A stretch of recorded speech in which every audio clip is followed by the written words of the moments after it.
Kabupaten Bangkalan masuk dalam darurat campak. Ada 275 balita sejak Januari 2025 terkena campak, bahkan menyebabkan satu balita meninggal dunia.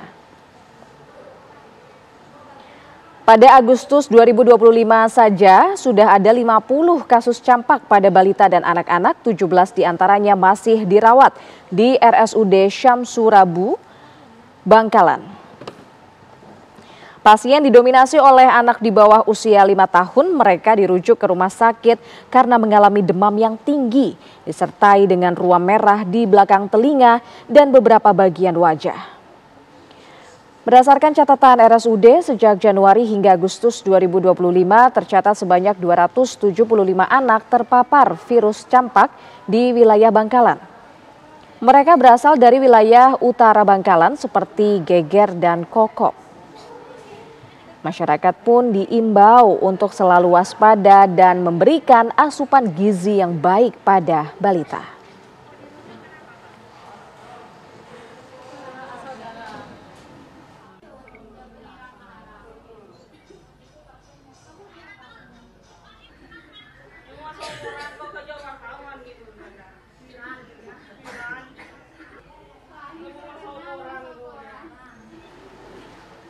Dan pemirsa, kita kembali ke kasus darurat campak di Bangkalan. Sudah bergabung bersama dengan kami ada Kepala Dinas Kesehatan Kabupaten Bangkalan, ada Nur Hotibah.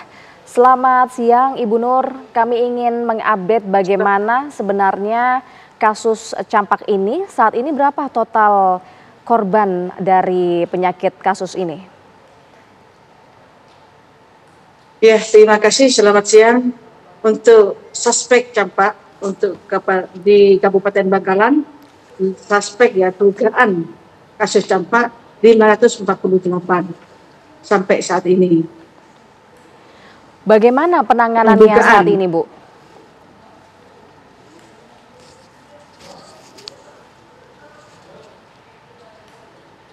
Untuk penanganan kasus campak di Kabupaten Bangkalan, kami sudah koordinasi dengan 22 kepala puskesmas yang ada di Kabupaten Bangkalan, dan juga kami di sini koordinasi dengan tim bidang terkait seperti P2 surveillance yang mana hari ini kami mengadakan koordinasi untuk langkah-langkah menurunkan waspada terkait kasus KNB campak. Langkah-langkahnya kami menyampaikan dan hari ini membuat jadwal terkait 18 kecamatan, 22 puskesmas, dan serentak akan dilakukan kerja imunisasi. Dari jumlah kasus aktif yang tadi Ibu sampaikan, sampai saat ini berapa balita atau mungkin anak-anak yang masih dirawat di rumah sakit? Yang dirawat di rumah sakit pada saat ini yaitu 17 balita, dan perlu kami sampaikan dari 17 ini sampai secara klinis, gejala klinis itu dari rumah sakit itu bisa dinyatakan. Tapi untuk Dinas Kesehatan dan 22 puskesmas itu belum ada pemeriksaan spesimen yang dilakukan dan dikirim ke Dinas Kesehatan. Dan untuk teknis SOP-nya, pemeriksaan spesimen dari puskesmas maupun rumah sakit itu dikirim ke Dinas Kesehatan, dan di Dinas Kesehatan menindaklanjuti pemeriksaan spesimen tersebut atau labnya ke BPLK. Jadi secara Dinas Kesehatan, regulasi yang ada, kami belum menyatakan positif karena belum memunculkan hasil lab yang kami keluarkan seperti itu.